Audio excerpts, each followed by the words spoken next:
In order to work seamlessly in After Effects, you need to learn how to navigate. And by navigation, I mean things like zooming in and out and panning around the document.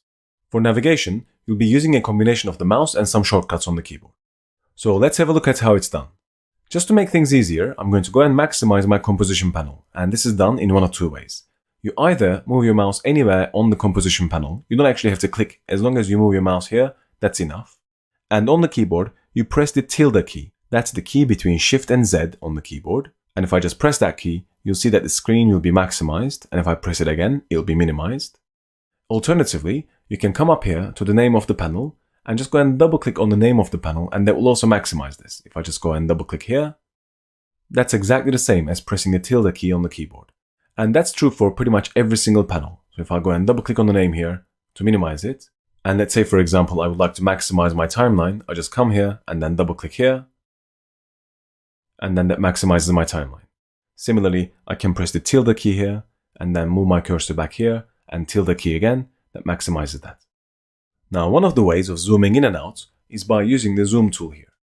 So zoom tool, Z on the keyboard, will allow you to zoom in and out from the composition. So if I select this tool and then come here, let's say for example I want to see what's happening down here where the text is, I can simply just go and click on the text and it will zoom in incrementally to my text. Every time I click, that's zooming in.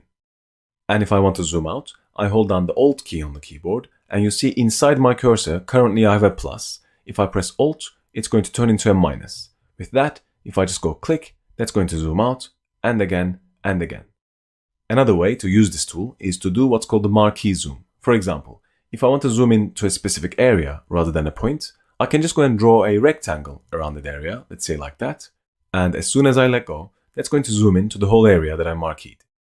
If I zoom back out again, so if I press Alt, and then click a few times, that will zoom out. I can marquee zoom, let's say, onto the airplane, like that, and that zooms in exactly there. At any point, if you want to zoom all the way back out so you can see the entire composition again, on the keyboard, you press Shift and /. So as soon as I press Shift /, that zooms all the way out and it fits the entire image onto the available area on my screen. That's how the zoom tool works, but there are easier ways. Let me show you how they work. Let me quickly switch back to my selection tool here. It's V on the keyboard, I can just go and click here as well. And regardless of the tool you have selected, on the keyboard, if you press Command or Control on Windows, then plus. So if I just go Command plus, that zooms in, and Command minus will zoom out. Again, if I press Shift /, that's going to zoom in to show me the entire composition. One other way of zooming in and out is if you're using a 3-button mouse and you have a scroll wheel on the mouse, you can actually zoom in and out with the scroll wheel. So if I just go push in and out using my scroll wheel, you can see I'm zooming in and out. And you'll see this is happening right towards the center of the scene. So regardless of my mouse's position, it zooms in to the center of the composition. Let me zoom out again, so Shift /. If I use Command plus, again, that zooms into the center, Command minus zooms out, and if I use my scroll wheel, that also zooms in and out regardless of the position of the cursor. So if I move my cursor here to the sun and then zoom in, you'll see that still zooms in to the center. Now there's one really useful trick that I'll show you here, and that is if on the keyboard you press the Alt key before you use the scroll wheel on the mouse, your cursor is going to be used as the anchor of the zoom. So what that means is this. Let's say for example I want to zoom into this camera. So if I move my cursor here onto the camera, maybe I can place it right in the dead center of the lens here, and I hold the Alt key down, then use the scroll wheel and it will zoom in to my cursor. Rather than zooming into the center of the composition, it zooms into my cursor. If I zoom out again, Shift /, let's say I want to zoom into this car here, I can come up here and hold down Alt and scroll onto the car, and you'll see that's exactly where it's zooming into. Now let's say you've zoomed in already and you then want to see different parts of the composition. It's again really easy.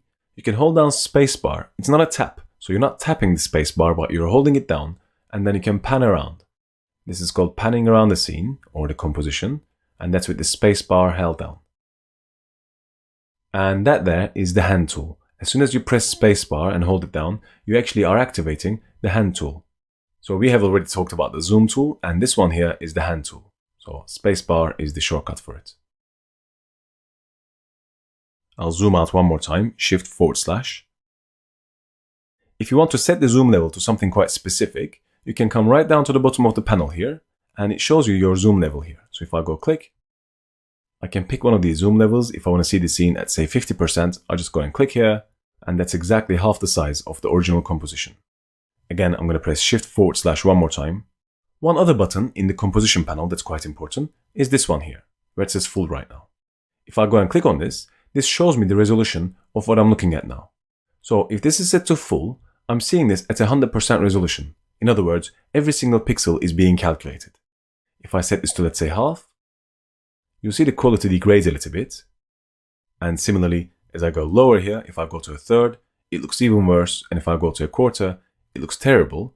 And the idea here is to lower the quality down so it doesn't take too long to process, so it can concentrate more on the important things like the animations and the keyframes. But at any point, if you want to switch the quality back, all you do is to come down here and then click and pick your resolution here.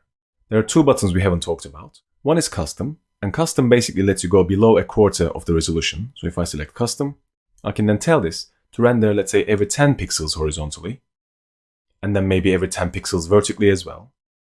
So this is going to look much worse, but again, when it comes to previewing things, the speed is going to be closer to real time. The other option here is auto, and auto is going to change your resolution based on your zoom level. For example, if I set this to auto, right now, because we are seeing this at a magnification level of more than 100%, the resolution is set to full.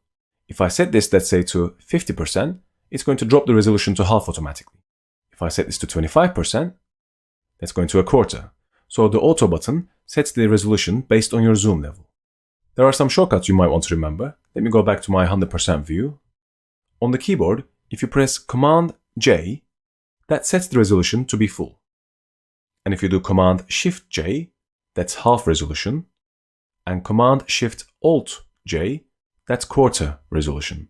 These are the shortcuts you might want to remember when it comes to changing the resolution of the composition without having to click on the button at the bottom.